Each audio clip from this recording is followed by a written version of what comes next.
सामाजिक असमानता की बेड़ियों से मुक्त होने के लिए साहस की आवश्यकता होती है। यह विश्वास करने के लिए बहुत साहस की आवश्यकता होती है कि चीजें बदल सकती है। इन असमानताओं से लड़ने और एक नई सामाजिक व्यवस्था स्थापित करने के लिए एक नेता की आवश्यकता होती है। बाबा साहेब डॉक्टर भीमराव रामजी अंबेडकर एक विद्वान समाज सुधारक और एक नेता थे, जिन्होंने भारत में सामाजिक असमानता को मिटाने के लिए अपना जीवन समर्पित कर दिया। उन्होंने समानताओं वाला भारत स्थापित किया, एक ऐसा देश जिसे ऐतिहासिक रूप से वंचित लोगों को अधिक अवसर प्रदान किए। बाबा साहेब का परिवार महार समुदाय से था और महाराष्ट्र के रत्नगिरी जिले के मंडनगढ़ तालुका के अंबाड़वे कस्बे से आया था। हालांकि उनका जन्म 14 अप्रैल 1891 को मध्य प्रदेश के सैन्य छावनी शहर महू में हुआ था, क्योंकि उनके पिता उस समय भारतीय सेना की महार रेजिमेंट में सूबेदार मेजर थे।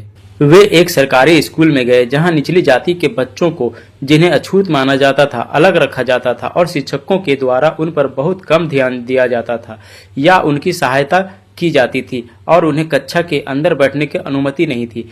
अगर चपरासी ड्यूटी पर नहीं आता तो समुदाय के बच्चों को बिना पानी के रहना पड़ता था। 1894 में बाबा साहेब का परिवार महाराष्ट्र के सतारा जिला में चला गया और उनके परिवार के सतारा में जाने के कुछ समय बाद ही उनकी मां का निधन हो गया।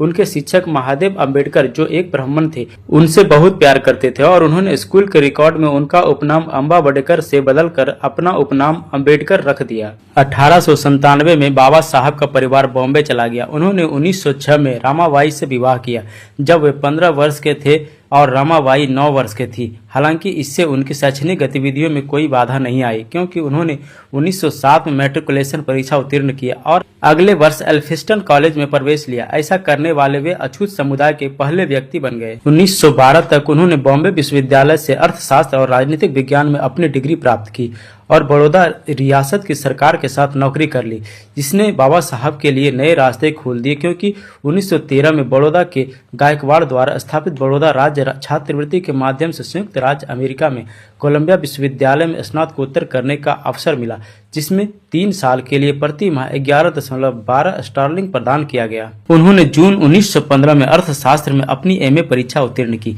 जिसमें समाज शास्त्र, इतिहास, दर्शन शास्त्र और नृविज्ञान अन्य अध्ययन विषय थे। उन्होंने प्राचीन भारतीय वाणिज्य पर एक थीसिस प्रस्तुत की।